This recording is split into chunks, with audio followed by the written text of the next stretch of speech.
জীবন আসলে এক আলো ছায়ার খেলা, কখনো আলো কখনো ছায়া, কখনো থেমে থাকা কখনো চলা।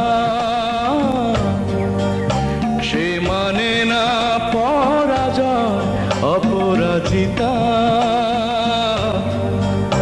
সে মানে না পরাজয় অপরাজিতা। জীবন আসলে